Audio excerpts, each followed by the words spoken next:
Hello, welcome to my channel. This is the last in a three-part series of the Penstar N10 Pro review. And so we've gone over the unboxing in the first video, we did a visual tour in the second. This is the final review. So I'm going to share with you the results of the battery tests I did on this device.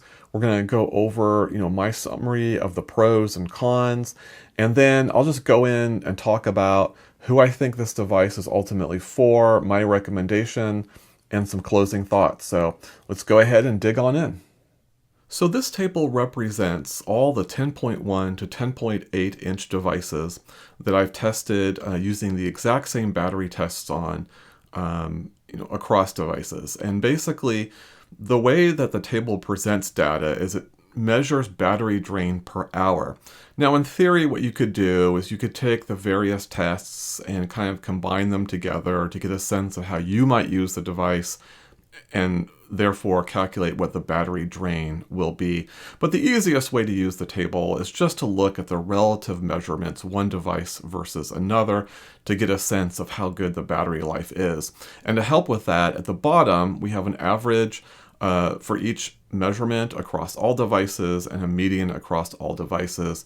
So you don't have to go through any complicated formulas. You can just get a sense of how any particular device compares either to another device or those averages.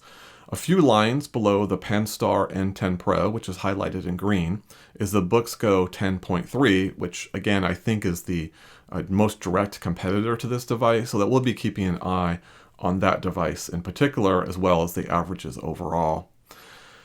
Okay, so let's go ahead and start off then with the first measurement, which is what is the battery drain when the device is on standby with the screen off. So this is a state that's not shut down, but it's a state where if you press the power button in a couple seconds, the screen becomes active and you can start interacting with the device. So it's a sleep state. And for the Penstar, this device came in at a record 0.02% drained. I mean, that means it takes a few days being in this state before the battery indicator even goes down 1 percentage point. It really is an amazing amount of battery life, and not a surprise given the size of the battery. So this is definitely a great first result for the Penstar. We then move on to standby with the screen on. So this is a state where the device has the screen on and active, and you can grab your stylus at any time and start interacting with it. Think of it like a state of readiness. And in this particular case, the device had a 0.5%, which is not a record, but as you can see, isn't far from the record, although notably, the BooksGo is slightly better on this particular measurement. The next measurement is having Wi-Fi on, and this is really trying to measure the impact of what if you kept Wi-Fi on. As I'm going through this test, I'm not actively downloading on Wi-Fi, I just have it active and in a ready state. And in this particular case, it's 0.7% of battery drain, which is another great result and is equal to the BooksGo 10.3. Now there's a couple more practical tests that I do, one with reading and one with writing. And usually with the reading test, I try to test the Kobo app if it's available. The Kobo app is technically available on the Penstar Pro. I was able to download it, and it took a bit of effort. It's an app that really does rely on touch input, and that made it a difficult app to work with. And in the end of the day, I couldn't get the page buttons to map in the app. So the only way to move the pages was to use the stylus, and I didn't want to do that. So that long story is just to say that I ended up using Kindle instead of Kobo in this particular case. And the result of that was a 4% battery drain, which actually is surprisingly high. This is the weakest battery result, relatively speaking, of all the measurements that I made, and definitely quite a bit higher than the BooksGo 10.3, although in the Books' case I was measuring Kobo. Maybe the app has something to do with the battery drain. I do tend to think that Kobo is a little more efficient than the Kindle, but that is just based on anecdotal evidence. I've never actually done a measurement or any type of trial to measure that. But in this particular case, reading on the Kindle, it had a fairly hefty battery range. Nowhere near the worst on this table, but definitely on the higher end. However, with continuous note-taking, and this is an arduous test where for at least 10 minutes and maybe as much as 15, I'm writing continuously with absolutely no interruption. It's a really intensive writing experience. And here I have about 8.5% battery drain, which is excellent. It's not a record, but it's definitely among the lowest on the table, although again, it's worth noting that the Booksco 10.3 is slightly better in this regard. Now, a couple points I want to make. First off, in all of these tests, both with the Penstar as well as with other devices, I do turn off all the power-saving features on those devices. And I do that to create a level playing field and to be able to measure these activities in isolation.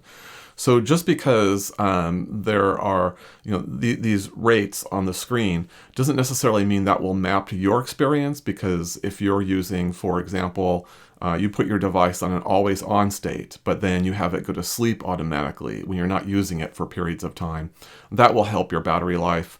A shutdown will definitely help your battery life, and so on. So just know these are kind of worst case scenarios in that regard. The other thing is there is an option on the Penstar to be able to do constant measurement of handwriting and conversion to text. And that feature was turned off for the purposes of this analysis. If I had turned it on, it's possible that continuous note-taking would have had greater battery drain because there would have been more activity going on behind the scenes with the system. The last thing I'll just say is that if we talk about the Penstar versus books, books actually beats it in a number of categories, but Penstar isn't generally that far behind and exceeded the books on one of the measurements. I think that they're pretty much in parity with each other, generally speaking. Both have excellent battery life, and the fact that one might be a little bit better than the other isn't particularly notable. They're both great overall. So now we're going to go into the pros and cons of the device. And I split this up between primary and secondary. And the idea is that the primary items, good and bad, are really things that you'd want to consider if you were making a purchasing decision. Where the secondary items are things I think are important to call out, but I wouldn't necessarily buy or not buy based on those things. Just things I thought you should probably know about the device, things that stick out for me. So we're going to start here with the primary pros. And again, why might someone want to buy this device? And I really do think it starts with the fact that it has no touchscreen. All other devices have some form of touchscreen, so the fact that this doesn't is very much a distinguishing feature. And for some people that don't want to deal with the hassle of accidental touches or gestures, then this might be the solution for them. The battery life is excellent, as we saw in the results earlier in this video. It's one of the best devices out there in terms of its performance, which makes sense given the size of the battery. And so that definitely is something to consider. The price point is competitive. As I mentioned in the first video, I would say it kind of falls into the mid-level tier, meaning there's plenty of other devices out there that are a lot more expensive than this one. This is really occupying a rare space where it's a competent device, but still priced relatively low. The buttons are customizable, and I wasn't sure if this was going to be a pro going in or not. I found the profile of the buttons to be a little bit smaller than I thought, which I appreciated. I also found that even though there's a total of 8 of these customizable buttons, over time, once you make your own selections as to what those buttons do, then you kind of develop a muscle memory around them. And plus, you've also got that one button that can pull up the menu of what the buttons are as well. So I actually found this to be a strong positive overall. It is light for its size overall, and that's considering the half folio as well as the stylus. It comes in lighter than the Booksco 10.3, for example, which in and of itself was a relatively light device. Now, it's true, we are in a time where we seem to be getting lighter device after lighter device, especially over the past year, but still, overall, that's a strong benefit of this device. It may not be the lightest out there, but it's among the lightest. The screen is sharp and crisp at 300 ppi, which is as good as e-ink currently gets, and you can definitely tell when you're using the device. Reading was a pleasure on it, so that's a definite strength. So now we're going to go into the primary cons of the device, reasons why you may not want to buy it. We're actually going to start at the same place we started with the pros, that there's no touch screen. Now let's compare that to a device like books. In books, the touchscreen and gestures are so customizable that the odds are that those particular issues that you might have in maybe getting a page to turn when you don't want to or what have you can probably be toggled off. So there's ways to be able to address it without having to eliminate all of the touch options. So the fact that the Penstar doesn't allow for touch input, to me, is more of a hindrance than a positivity. There's certainly benefits to that, but with a Books device in particular, and I mention that because I'm comparing this so much to the Books 10.3, there are ways around that without losing the touch input, and having touch can be important to the experience. If you're in the document reader, for example, and you want to pinch and zoom, that's way more efficient than what Penstar can do with its stylus and what have you. And as I mentioned in the battery section, I had all sorts of issues with the Kobo app because it was designed for touch and it just didn't ultimately translate well onto this device. So it really does ultimately depend on your preferences, but in my mind, I tend to think that the lack of a touchscreen is more of a con than a pro. In addition to that, the device lacks some of the powerful note tools that, again, a device like Books will have. And I'll just give a handful of examples. So one example is there's no tags to speak of, where Books has an excellent tagging system. And for those of you that don't know, tags are a way you can identify something on a page and then search on it later. The Penstar doesn't have that ability. I should point out here, too, that in the visual tour video, I had mentioned that you could search on handwriting with the Penstar. And that's true, but only if you're in the Notes app. You can't do it across, outside of the app. But you could do that on Books. So that's another feature Books has. In addition to that, you have things like shape perfection on Books. You have layers on Books. You can have a larger canvas than just what you see on the screen. You can have more insert options, like whether that's links or files or images. There's just a lot more going on in the Notes app with Books than we see here with Penstar. There's no front lighting. The Books Go 10.3 doesn't have front lighting either, but I do call this out on all the devices that don't have front lighting. My personal experience is when it comes to note-taking, I'm usually taking notes that have in an area with enough light that it doesn't really matter. But for reading, I'm definitely sometimes in environments where that front lighting is helpful, and the fact that this device doesn't have it is a little bit of a hindrance. Having said that, I will make the counterpoint that the screen is fairly bright, relatively speaking, to most e-ink screens, and that does help make it visible in lower light conditions than would otherwise be the case. But still, overall, no front lighting, so in really darkened environments, you wouldn't be able to use the device in most cases. No Google Play Store.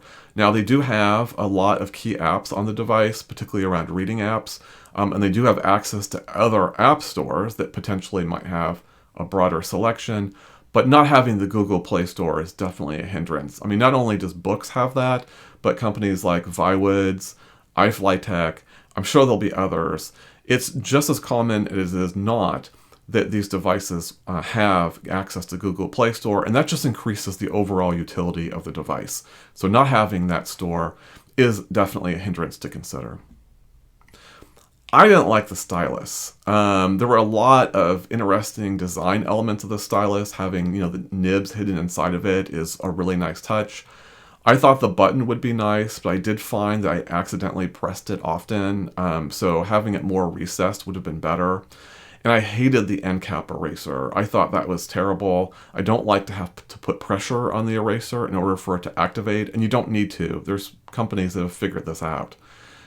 In addition to that, just basic writing, I didn't feel connected to the writing, which is supposed to be one of the strengths of this device. And I think the problem wasn't the device itself, it was the stylus, which I will remind you is the only stylus you can use on this device. I can't just pick up any other Wacom EMR stylus and use it. I have to use the stylus given to me, and I just didn't like it.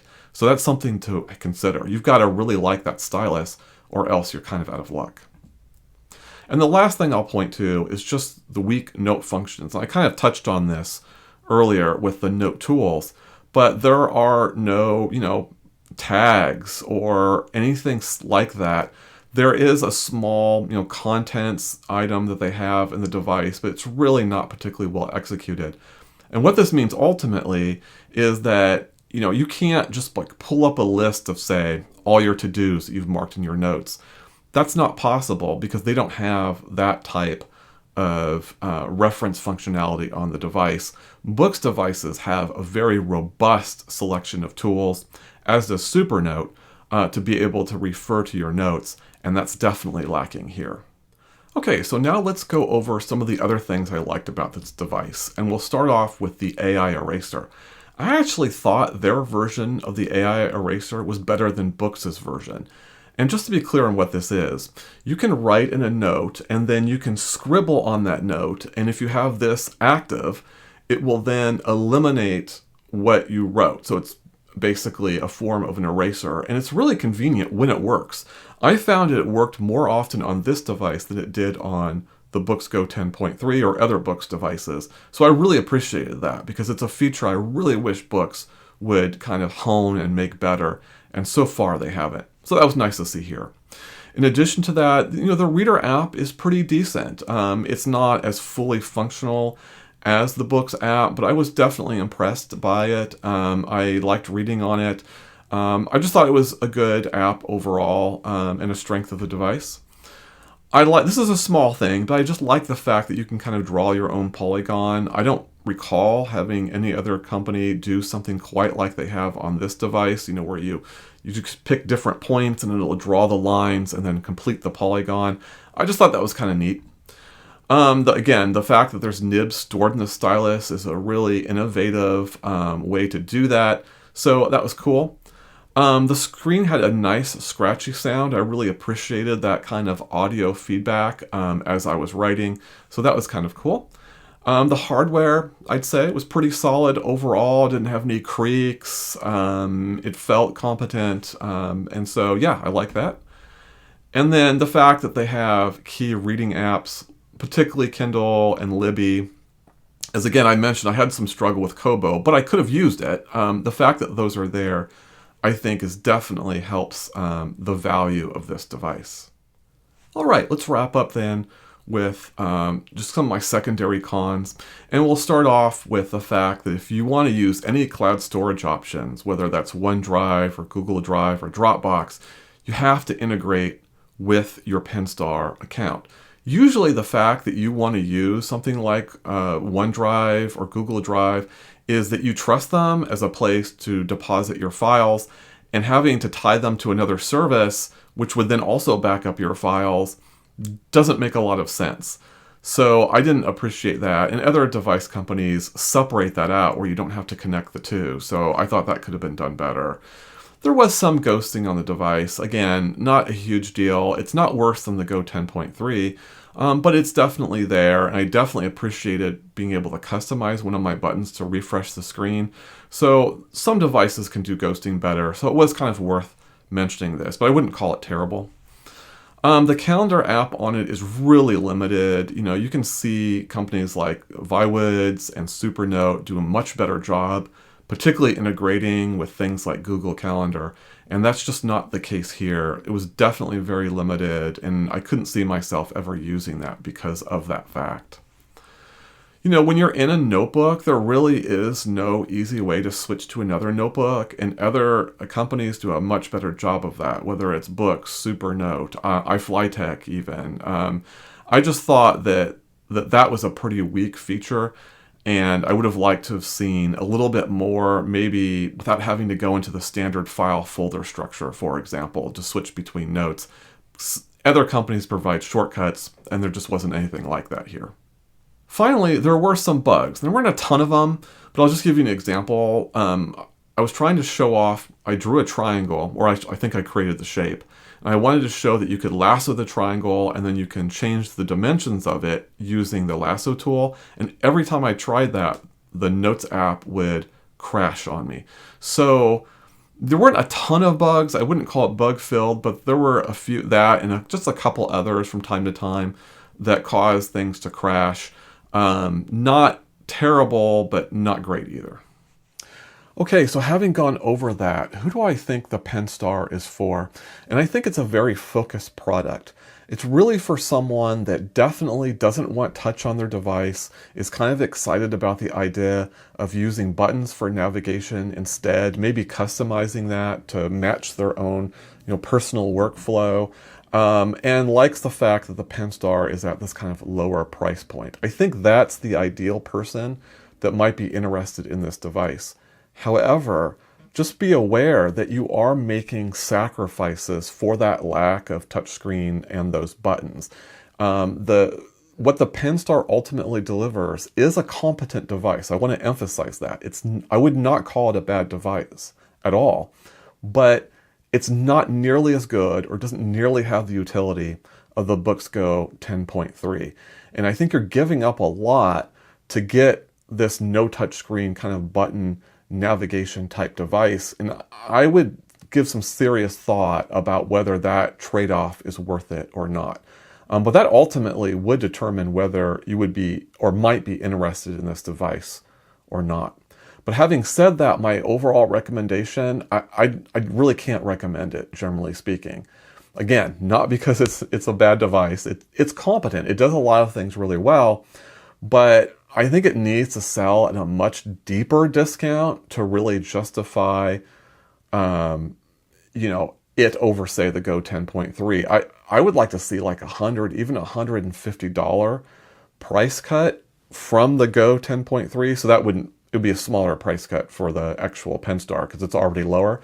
But that's the gap I would like to see between the two devices, because that's what I think it would potentially justify the Penstar. I mean, it's the gimmick of the no touchscreen and buttons aren't enough. And once you get past that gimmick, you're left with a device that doesn't really wow you. It doesn't do anything that most other devices can currently do. I don't think the Penstar is generally competitive with books. It's not competitive with Supernote. I don't think it's competitive with Viwoods. You can make an argument, I guess, with Remarkable, but I still think Remarkable is better than the Penstar. So I just don't think for most people that this is the device for you, and that's why I ultimately don't recommend it. But again, I want to emphasize, I'm not saying it's a bad device. I'm just saying it's not good enough in a really crowded field. So to close this video, I'm going to get a bit harsh, and I don't normally like to do that. I like to stay positive. I like to focus on the positive elements of things. I try to keep things as objective as I can, but I generally try to skew more on the positive side. I don't try to, be hypercritical on the negative side, but I think there is something that needs to be said here. Now, in the context of reviewing this device, for me personally, I had just finished reviewing the iFlytek Air 2 or whatever it's called, the 8-inch device from last year. And even though I didn't end up recommending that device, I really liked it, and when I was done with that video series for a week or even two, I still thought about it, and I'm really looking forward to reviewing the 10-inch device, which is coming later. And then simultaneously to reviewing this device, Viwood sent me a couple of styluses. And while styluses aren't generally a huge deal, one of them in particular was a surprise and I just found was really interesting to work with. And then as I got toward the end of filming, this is the end of August, very beginning of September, Remarkable has announced, their new device, and the leaks have told us that it's going to be called the Move and given us a lot of detail about that. Now, the reason why I'm telling you about all those things, that's the environment in which I'm filming the Penstar.